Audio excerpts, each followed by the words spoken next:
دیکھ لو کرب و بلا آکے حقیقت میری، خانہ حضرت عمران ہے جنت میری، دختر بنت نبی کرتی ہے عزت میری، دختر بنت نبی کرتی ہے عزت میری، سارے رہواروں پر واجب ہے اطاعت،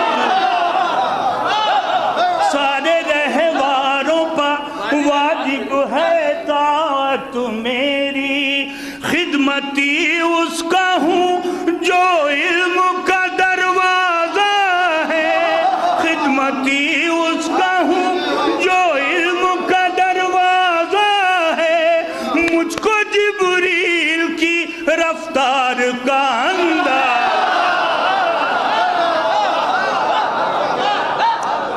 میں ہوں رہوار حسین، میں ہوں رہوار حسین، میں ہوں رہوار حسین، میں ہوں رہوار حسین۔ بند حاضر کر رہا ہوں کہ اپنے آقا کی شجاعت کا حوالہ میں ہوں، مالک سورہ احزاب کا پالا میں ہوں، بجلیوں کو جو ملا ہے وہ اجالا میں ہوں، پست ذہنوں کو بھی معلوم ہے بالا میں ہوں، میری عظمت کی یہ سب سے بڑی باریکی ہے، میری عظمت کی یہ سب سے بڑی باریکی ہے، مجھ پر قرآن کے پاروں نے سواری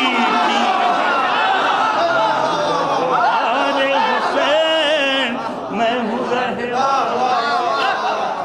میں ہوں رہوار حسین، میں ہوں رہوار حسین، مرضی سید ابرار ہے میری رفتار، مرضی سید ابرار ہے میری رفتار، ایک شمشیر شرر بار ہے میری رفتار، راہواروں کی علمدار ہے میری، یعنی رفتاروں کی رفتار ہے میری رفتار، میری رفتار سے براق بھی شرماتا ہے، کربلا ہی سے مجھے شام نظر آتا،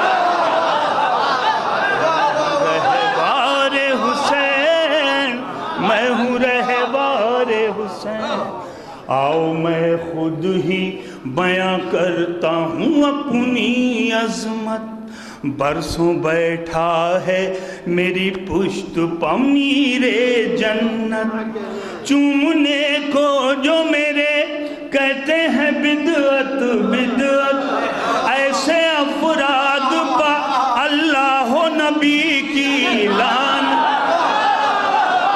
چومنے کو جو میرے کہتے ہیں بدعت بدعت، ایسے افراد پہ اللہ و نبی کی لعنت، راستہ ان کا جہنم کی طرف گھوما ہے، ان سے بتلا دو کہ زہرا نے مجھے چوما، میں ہوں رہوار حسین، میں ہوں رہوار حسین، درود پڑھ دے محمد و آل محمد۔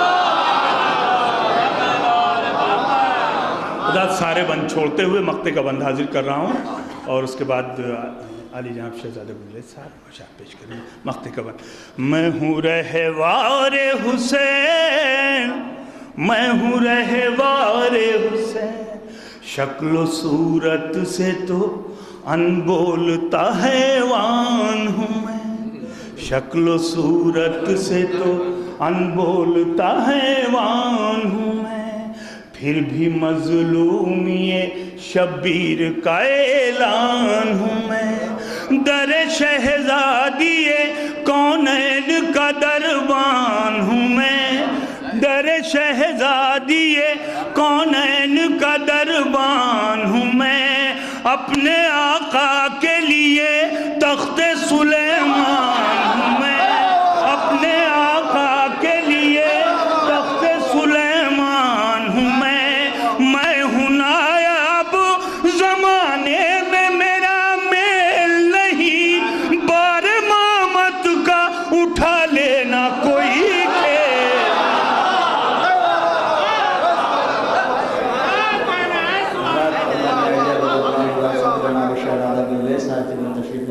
جو اللہ بہت تشریف لانا ہے سنت دوبارہ مدارش اور سینم تشریف لے آئیں باؤ.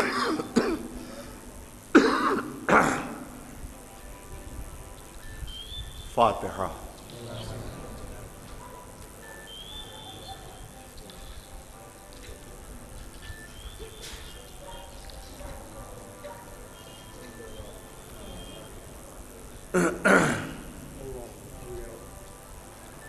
اعوذ باللہ السمیع العلیم من الشیطان اللعین الرجیم.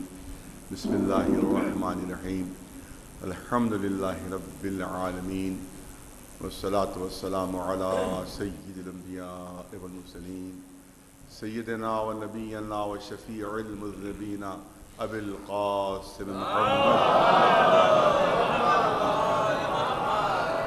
اہل بیتہ الطیبین الطاہرین المعصومین. اما بعد فقد قال اللہ سبحانہ تبارک و تعالی فی کتابہ المبین وهو اصدق القائلین. یا ایہا الذین آمنوا اتقوا اللہ وابتغوا الیہ الوسیلہ وجاہدوا فی سبیلہ لعلکم تفلحون. صلوات بھیجے پر محمد. گزارش ایک مرتبہ سورہ حمد اور 3 مرتبہ سورہ توحید کی تلاوت فرما کر جناب ناصر حسین صاحب مرحوم اختر عباس گزارش ایک مرتبہ سورہ حمد 3 مرتبہ سورہ توحید ناصر عباس صاحب مرحوم ابن جناب اختر حسین صاحب.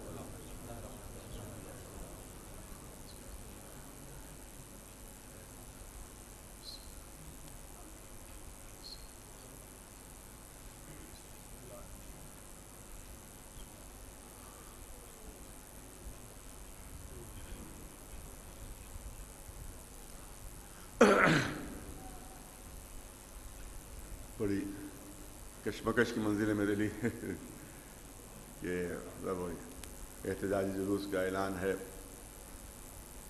جس میں مہمان تقریباً سب آ چکے. ان سب کو چھوڑ کر مجھے یہاں حاضر ہے، میں آپ کی خدمت میں حاضر ہوں. جو جلوس احتجاجی جو دہشت گردی کے واقعات ہو رہے ہیں جس میں اکثریت شیعہ ہیں ان کو قتل کیا جا رہا ہے، ان کو شہید کیا جا رہا ہے، اور دوسرے فرقے کے لوگ بھی مارے جا رہے ہیں. لیکن 95% اب تک شیعہ مارے گئے ہیں دہشت گردی کے واقعات میں. اس کے سلسلے میں ایک احتجاجی جلوس ہمارا نکل رہا ہے وہاں پر جو مقبرہ سعد علی خان، وہاں سے نکل کر یہ جی پی او پارک تک جائے گا. لیکن اس مجلس کا بھی پہلے سے وعدہ رہا جس کی وجہ سے مجھے یہاں بھی حاضری ضروری. لیکن یہ کہ میں عرض کرنا چاہتا ہوں کہ ظلم کے خلاف احتجاج یہ ہر حسینی کا فریضہ ہے. ایک چیز معذرت کے ساتھ عرض کرنا چاہتا ہوں اور اس میں ہم سب شامل ہیں، میں اپنے کو شامل کر کے کہہ رہا ہوں کہ ہم نے کربلا کو ایک رسم بنا لیا ہے، جبکہ کربلا ظلم کے خلاف تحریک کا نام ہے. ہم نے اس کو ایک رسم بنا لیا ہے. اور وہ اس لیے میں کر رہا ہوں کہ ابھی کچھ عرصے پہلے کارٹون کے سلسلے میں بہت بڑا جلوس نکلا تھا، تو اس وقت بھی ایک مجلس کا وعدہ تھا میرا. تو ہم لوگ پیدل وہاں سے ٹیلا والی مسجد سے وہاں تک گئے تھے ودھان سبھا تک، پیدل 4-5 کلومیٹر.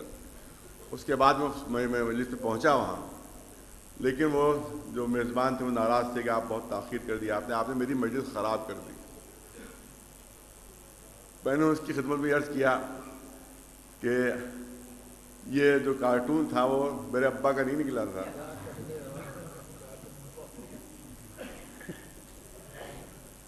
میرے ابا کا کارٹون نہیں تھا جس میں گیا تھا، یہ امام حسین کے نانا کا کارٹون نکلا تھا. تو میں نے اسے عرض کیا کہ آپ خود اگر مجمع سمیت اس میں شرکت کرتے تو آپ کے باپ آپ کے والد کو زیادہ اثار ثواب ہوتا اس سے بنسبت اس مجلس کے جس کے لیے آپ یہاں بیٹھے رہے. کیونکہ امام حسین اس بات سے راضی نہیں تھے کہ ان کی مجلس ہو جائے اور ان کے نعرہ کا کارٹون اس میں کوئی شرکت نہ کرے. لیکن بہرحال ابھی اتنا شعور ہمارا بیدار نہیں ہو سکا ہے. لہٰذا گزارش یہ ہے کہ کربلا صحیح معنوں میں اگر دیکھا جائے تو ظلم کے خلاف احتجاج کا نام ہے, اور ظلم کے خلاف احتجاج میں ہم نے شرکت نہیں کی تو ہزاروں مجلسیں بھی کر لیں, کربلا کا حق ادا نہیں ہو سکتا اور کربلا کو ہم سمجھ نہیں سکتے. لہذا گزارش ہے کہ مجلس کے بعد اس احتجاجی پروگرام میں ضرور شرکت فرمائیں, یہ گزارش ہے. اور بہرحال میں گزارش ہی کر سکتا ہوں, اس سے زیادہ میری حیثیت نہیں. میں نے کہا ذہنی کشمکش ہے, لہٰذا اس میں مجلس پڑھنا بھی میرے لیے بہت مشکل ہے. اب محترم کا ایک جملہ مجھے یاد آ رہا ہے کہ انہوں نے فرمایا تھا, وہ بھی میرے لیے بھی صحیح ہے وہ بات. انہوں نے فرمایا تھا کہ کچھ لوگ ہیں جو مجلس ہی پڑھتے ہیں, کچھ لوگ ہیں جو مجلس ہی پڑھتے ہیں, اور ہم لوگ وہ ہیں جو مجلس بھی پڑھتے ہیں.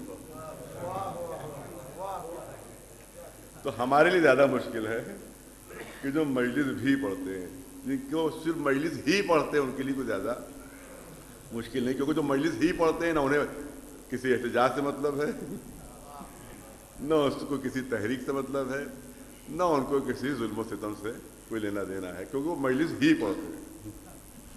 ایک صلوات بھیج دے پر محمد.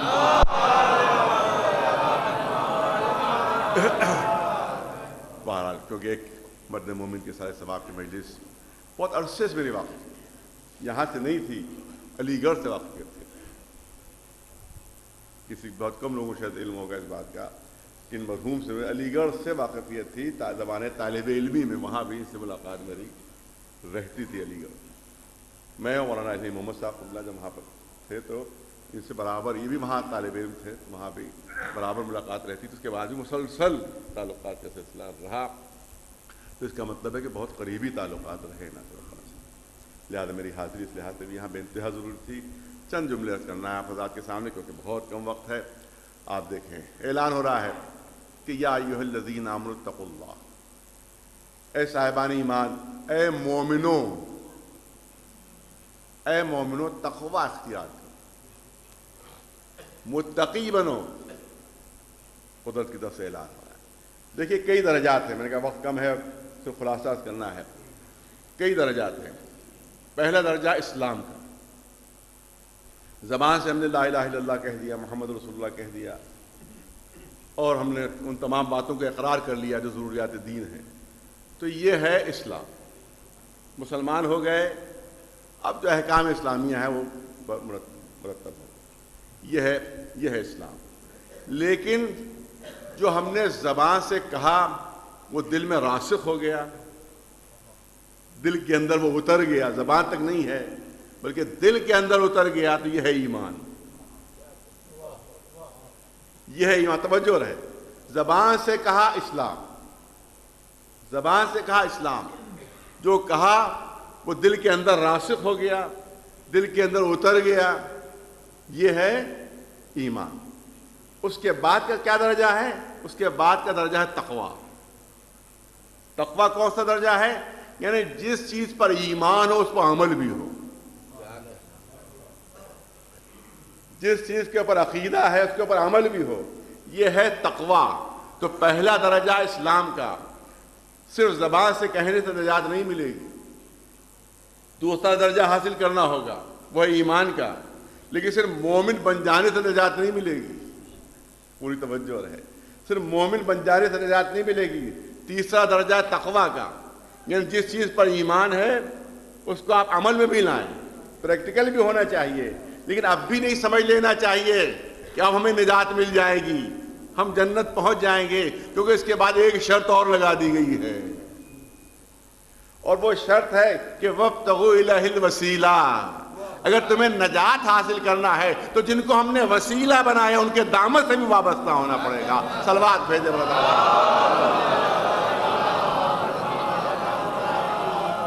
تو آخری درجہ ہے وسیلہ. ہم کو ان وسیلے جو ان وسائل کے دامن سے جو اللہ نے جو وسیلے بنائے ہیں ان کے دامن سے وابستہ ہونا پڑے گا، تب کہیں جا کر ہم کو واقعی نجات ملے گی۔ اور یہاں کے اوپر میں نے کہا کم وقت میں اپنی بات کو مکمل کرنا ہے، یہ نہیں کہا گیا، ماشاء اللہ میں تو سمجھتا ہوں کہ 100% پڑھے لکھے حضرات یہاں پر تشریف فرما ہے، یہ نہیں کہا گیا کہ وسیلہ بنا لو، منتخب کر لو، بلکہ جملے کیا ہے کریمہ کہ وابتغوا الیہ الوسیلہ، وسیلہ تلاش کرو، وسیلہ تلاش کرو، یہ نہیں کہا منتخب کرو،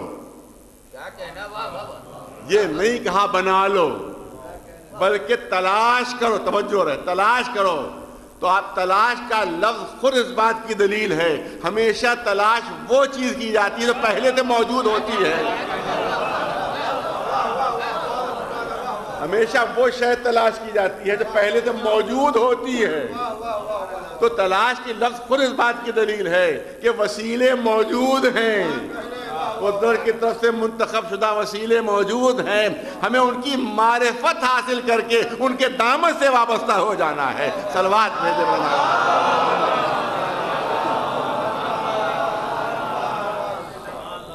اللہ کی معرفت کے لیے، اللہ کے تقرب کے لیے، اللہ تک پہنچنے کے لیے خود قدرت نے وسیلے بنائے ہیں۔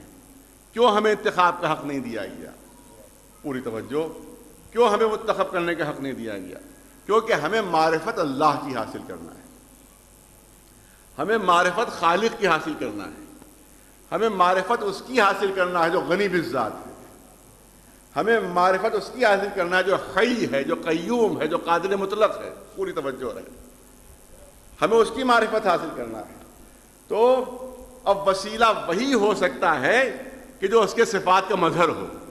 پوری توجہ رہے، وسیلہ وہی ہو سکتا ہے جو اس کے کمالات کا آئینہ ہو، کیونکہ ہمیں اس کی معرفت حاصل کرنا ہے، ہمیں اس تک پہنچنا ہے جو قادر مطلق ہے، ہمیں اس تک پہنچنا ہے جو حی